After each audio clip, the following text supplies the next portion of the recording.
Assalamualaikum warahmatullahi wabarakatuh. Perkenalkan, nama saya Syarifah Kailana Jaumaira. Saya dari kelas 2 TIF.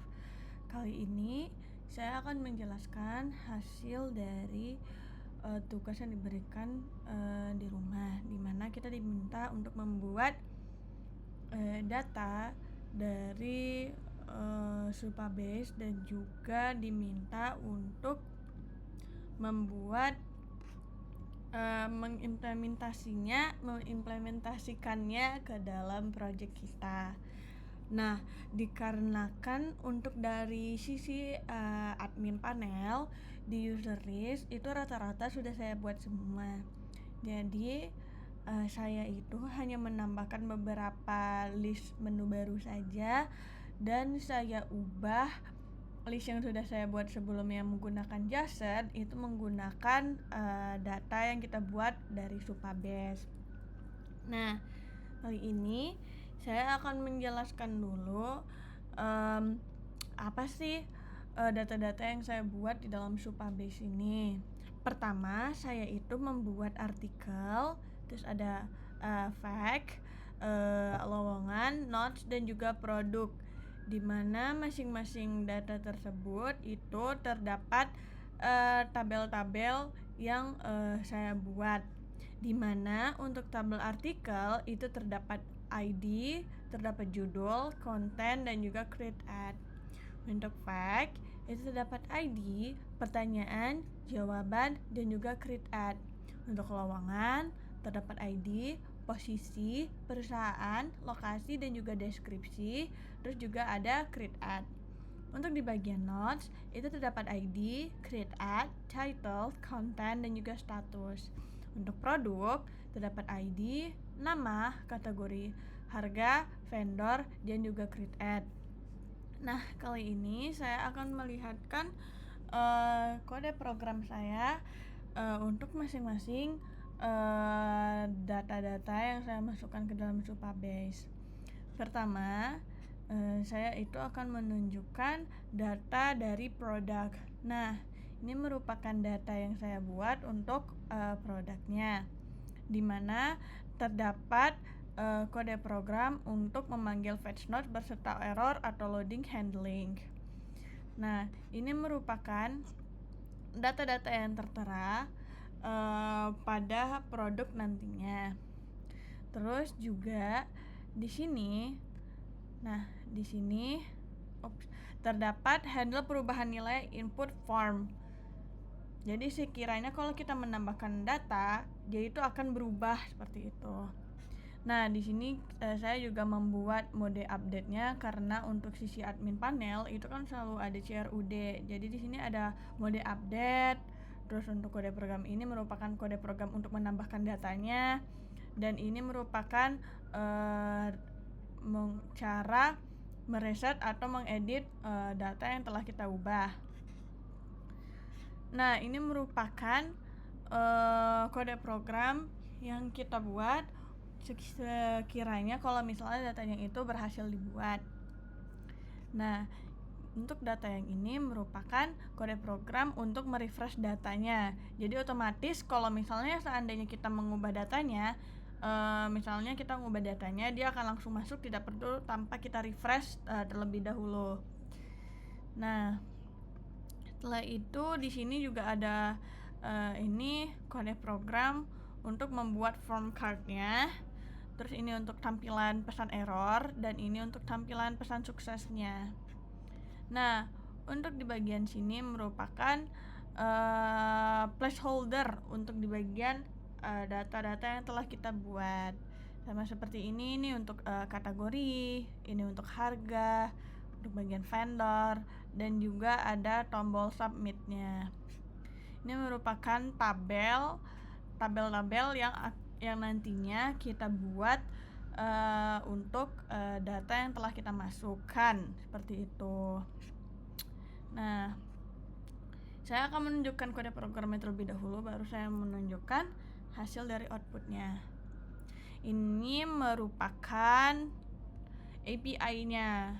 Nah, untuk bagian API-nya ini merupakan pemanggilan data dari Supabase dan juga menghubungkan data tersebut dari Supabase.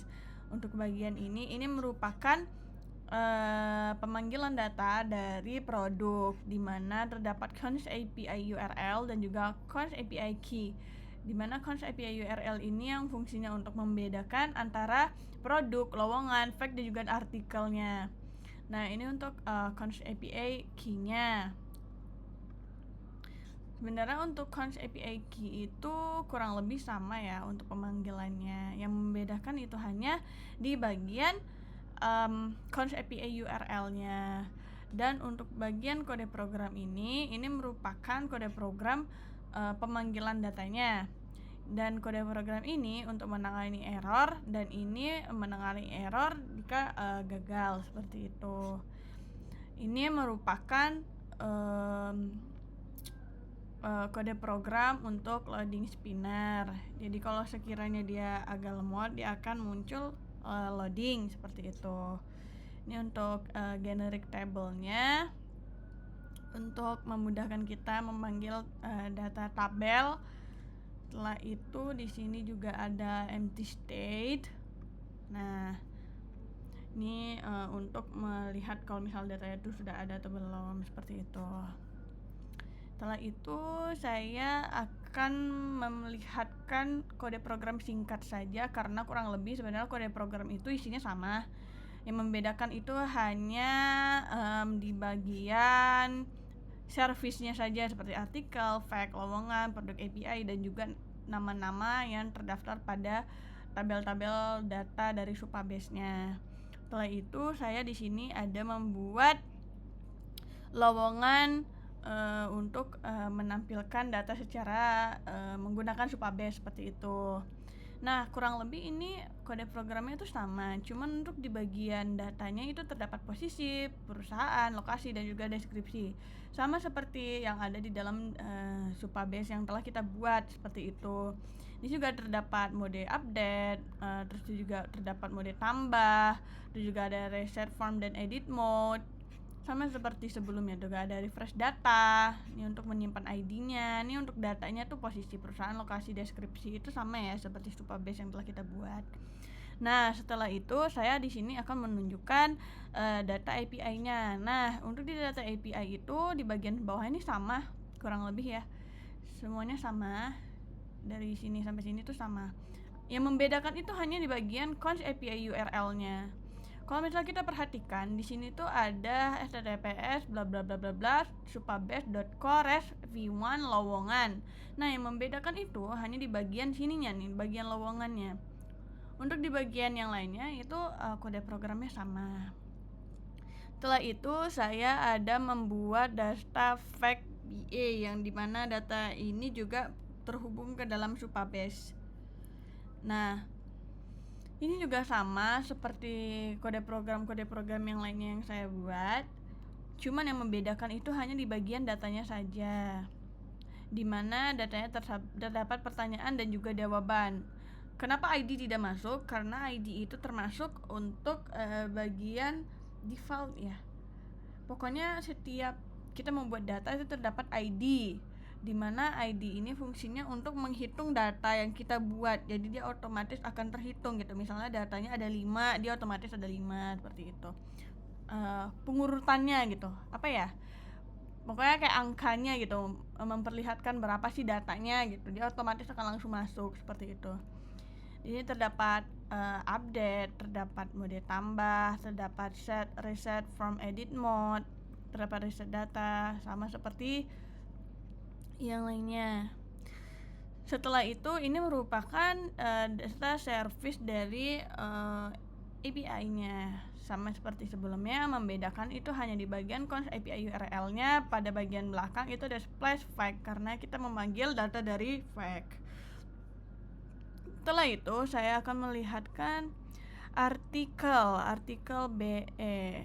Nah, ini sama seperti sebelumnya, yang membedakan itu hanya di bagian datanya, di mana terdapat judul, konten. Itu merupakan datanya. Untuk yang lainnya itu sama, terdapat mode update, mode tambah, mode reset, refresh data. Tuh. Ini semuanya mirip sekali seperti apa yang telah kita buat ya. Bedanya ini untuk bagian artikelnya saja, yang lainnya untuk data-data yang sesuai pada nama yang kita berikan, seperti itu. Ini untuk service API-nya, yang membedakan itu sama, cuma di bagian API URL-nya itu kita memanggil data dari artikel, yang dimana data tersebut sesuai dengan data yang telah kita berikan di Supabase, seperti itu. Untuk di bagian kode program yang di bawah ini kurang lebih isinya tuh sama seperti data yang telah kita buat sebelumnya, seperti itu. Untuk di pemanggilannya bisa kita lihat, untuk pemanggilannya tuh kurang lebih sama ya. Nah, ini untuk lowongan BE, fact BE, artikel BE, produk BE, seperti itu. Nah, setelah itu saya itu akan melihatkan saya lupa. Nah, ID ini merupakan primary key. Setiap ID yang saya buat itu merupakan primary key.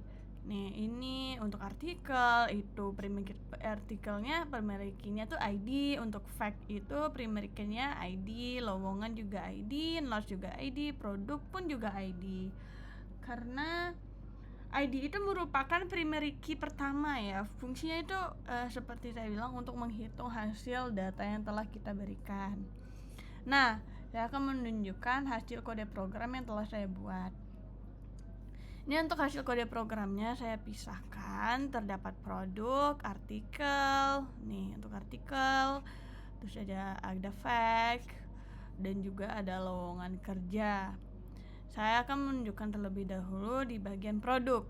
Nah, untuk di bagian produk ini sama seperti sebelumnya nih, terdapat nama produk, kategori, harga, dan juga vendornya. Kita akan mencontohkan gitu, membuat datanya, apakah data tersebut akan langsung berhasil masuk ke dalam Supabase atau tidak. Contoh seperti kita masukin nama produknya itu dimsum, kategori produknya itu Chinese aja deh, harga produk 20.000, barunya. Nah, terus kita tambah datanya. Nah, dia akan langsung otomatis masuk ya. Di sini ada ini ID-nya yang saya bilang tadi untuk menghitung data yang telah kita buat. Terdapat ID, terdapat namanya, terdapat kategorinya, harga, dan juga vendornya. Kita lihat apakah dia masuk. Nah, di sini sudah kita lihat ya, di sini masuk karena kita sudah memasukkan API URL yang telah kita buat. Nah, kita akan mencoba untuk mengedit data tersebut, apakah dia berubah atau tidak. Kita edit dimsum mentai. Tuh, produk ini akan menampilkan data tulisan produk berhasil diperbarui. Nah, apakah dia akan berubah? Coba kita ubah. Nah, dia otomatis akan berubah seperti itu. Setelah itu untuk menghapusnya kita akan coba hapus nasi goreng. Apakah dia berhasil? Di sini nasi goreng masih ada ya. Terus kita coba refresh ulang. Nah, untuk bagian nasi gorengnya dia otomatis akan langsung menghilang karena data tersebut sudah kita hilangkan. Seperti itu. Nah, setelah itu saya akan coba melihatkan tampilan dari bagian artikel. Nah, ini untuk bagian artikel, misalnya judul artikel kita itu diskon 50%. Kita lihat bagian artikel apakah dia masuk. Nah, ini masuk juga. Kita akan melihatkan saja tampilannya jika ini berhasil atau tidak ya. Coba kita hapus saja. Oke, dia akan hilang. Nah, dia akan hilang, berarti berhasil. Setelah itu saya akan menunjukkan di bagian fact. Bagaimana cara memesan online dapat menggunakan website resmi kami. Kita akan tambah datanya. Oke, dia masuk di bagian fact. Apakah di sini masuk? Nah, di sini masuk ya. Setelah itu coba kita lihat lagi di bagian kode programnya, coba kita hapus. Kita refresh. Nah, dia akan hilang. Sama seperti yang lainnya. Bagian lowongan kerja, ini bagian terakhir lowongan kerjanya. Nah, di sini terdapat judul, perusahaan, lokasi, dan juga deskripsi, merupakan data yang telah kita buat di dalam Supabase-nya. Nih, kalau misalnya kita lihat di sini terdapat posisi, perusahaan, lokasi, dan juga deskripsinya seperti itu. Coba kita buat judul lowongan kerjanya sales lowongan kerjanya PT Maong, lowongan kerjanya, deskripsi lowongannya. Nah, coba kita tambahkan. Nah, dia akan otomatis masuk. Kita coba refresh. Nah, dia akan masuk juga ya di dalam sini. Terus coba kita hapus. Apakah dia hilang? Nah, dia akan hilang juga. Kurang lebih itu saja yang bisa saya sampaikan. Kurang lebihnya mohon maaf. Wassalamualaikum warahmatullahi wabarakatuh.